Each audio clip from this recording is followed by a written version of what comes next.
Hi everyone, I'm Trisha.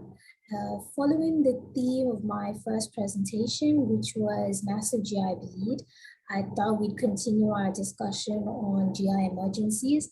And so today's topic is acute pancreatitis. So that's not working. So what is it? So pancreatitis, we know, is the inflammation of the pancreas, but what causes the inflammation is that the digestive enzymes get activated within the pancreas, causing irritation to the cells and inflammation, resulting in all the symptoms that you see. So what causes the activation of these enzymes? So you can use the mnemonic I get smashed to remember these causes. So I is idiopathic, G stands for gallstones. So gallstones cause an obstruction which results in a backlog of the enzymes, and they get activated within the pancreas and cause all the inflammation. So E for ethanol. Gallstones and ethanol are the most common causes of acute pancreatitis. Then you have trauma, steroids, mumps, autoimmune diseases, scorpion sting, hyperlipidemia, particularly your triglyceride levels, hypercalcemia, and increased parathyroid hormone. You can also get pancreatitis post-ERCP, which usually occurs within the first 24 hours. And then there are very variety of drugs that can cause pancreatitis as well. So some of them can be remembered by the mnemonic SAND, Mr. Wet. So that's sulfasalazine, azathioprine, NSAIDs, diuretics, metronidazole, ranitidine, valproate, erythromycin, and tetracyclines. So how does it present?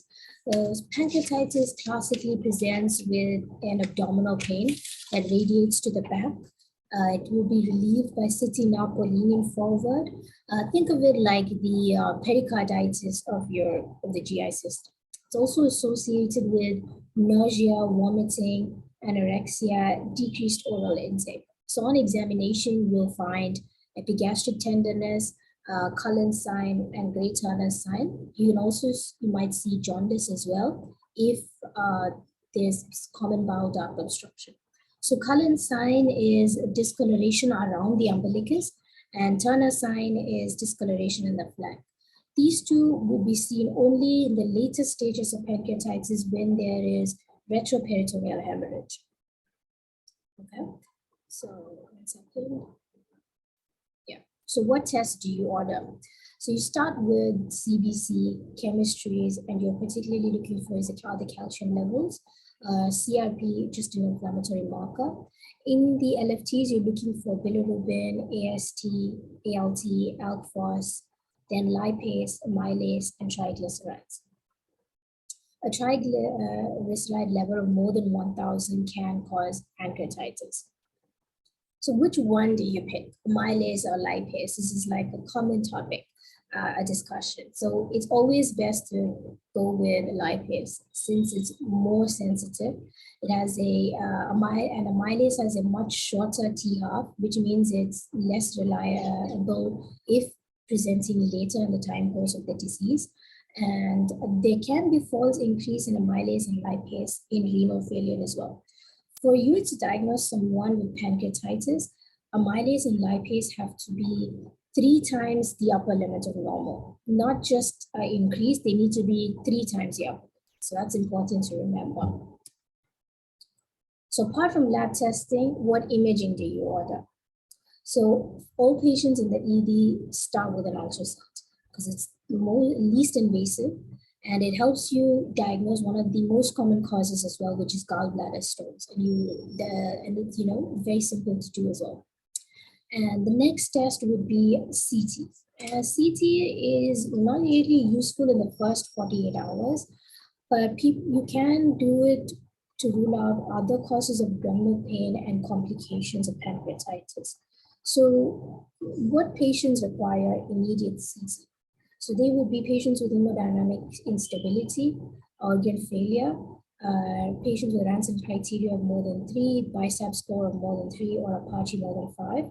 Don't worry, I'll describe those scores later on. Patients with severe pancreatitis, or if you're concerned about early complications as well. So this is how pancreatitis looks like on the CT scan. So as you can see, there's edema and inflammation of the pancreas over here. So the criteria. So for you to diagnose someone with pancreatitis, you need 2 out of the following. So they need to have signs and symptoms of pancreatitis, a lipase level 3 times the upper limit of normal, imaging evidence of pancreatic inflammation. So the Atlanta criteria helps you differentiate between mild and severe pancreatitis. Mild pancreatitis is when there's no organ failure, no local or systemic complications, and severe pancreatitis is when there's persistent organ failure for more than 48 hours. So your scoring systems. So your scoring systems include Ranson's criteria, Apache. They all help to determine mortality in the ICU setting. So the Ranson and Apache are not so useful in the emergency department, mainly because Ransons you have to do it at the time of admission, and then you check it again 48 hours later. We don't get that much time usually, and there are a lot of indicators that need to be taken into account as well. So instead, the BISAB score, which stands for Bedside Index Severity of Acute Pancreatitis, is much simpler and it's much more easier for you to use in the emergency department. So here you have to take the BUN, also impaired mental status, evidence of systemic inflammatory response syndrome, age more than 60, and imaging signs study revealing pleural effusion. So a score of 0 to 2 indicates a lower mortality, and 3 to 5 indicates a higher mortality. Don't worry, you don't need to memorize any of these scores. You can use the website medcalc.com. All you need to do is input the data in and it calculates the score for you. Life has become very simple. So the clues to sort out the cause.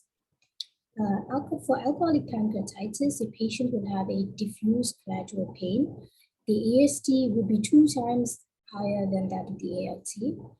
In gallstone pancreatitis, patients often have a history of right upper quadrant pain that would be of, colicky in nature and sudden onset.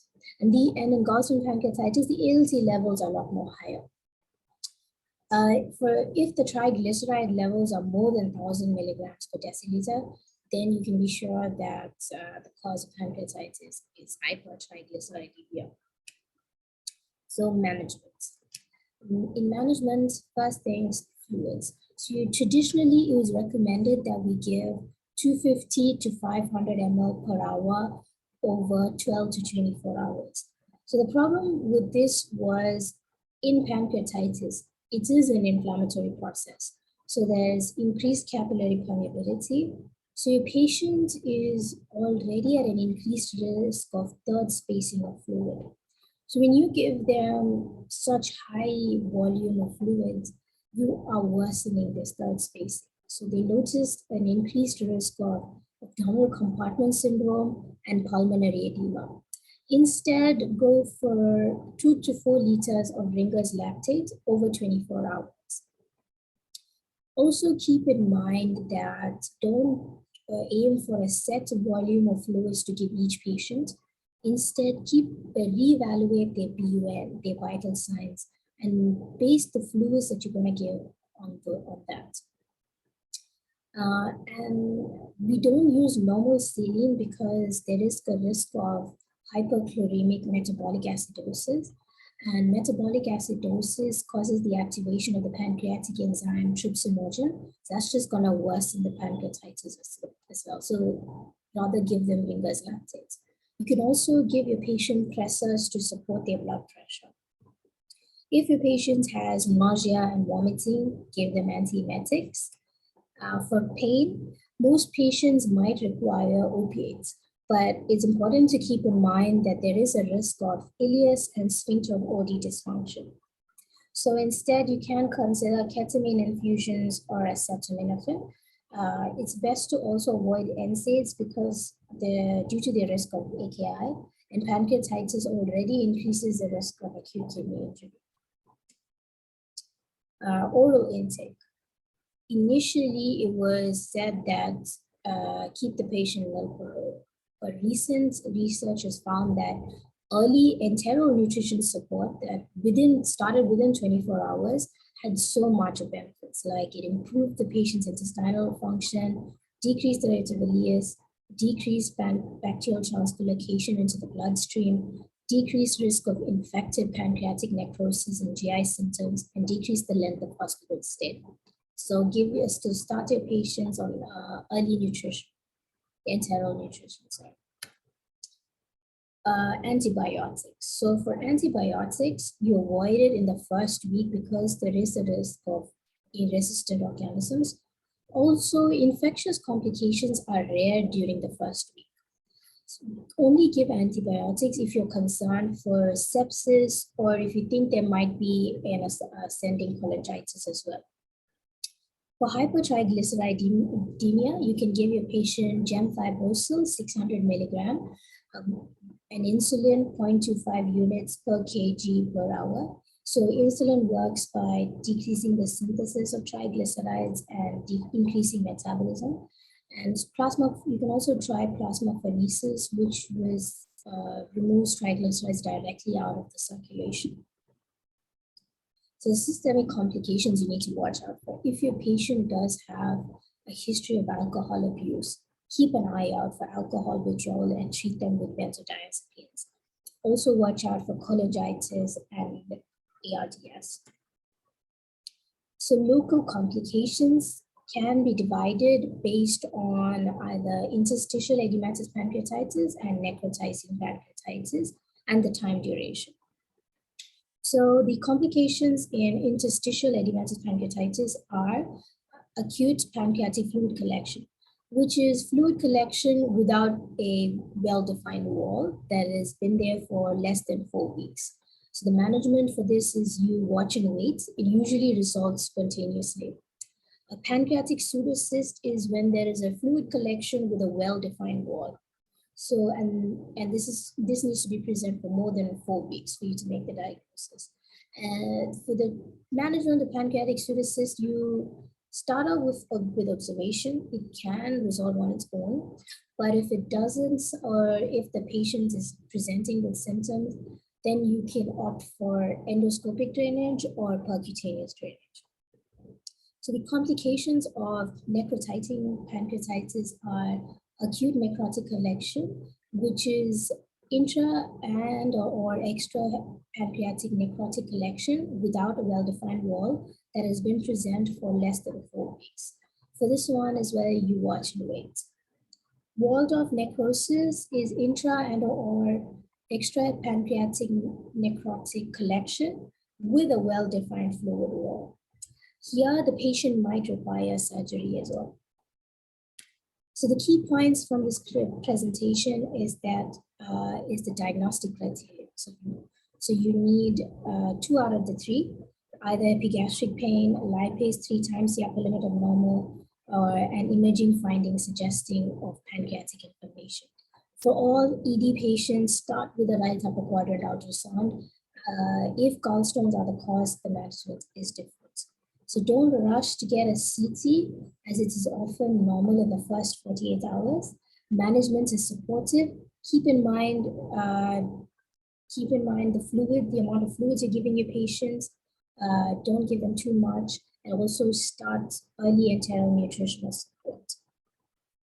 And as always, thank you so much for listening. I hope you have a nice day.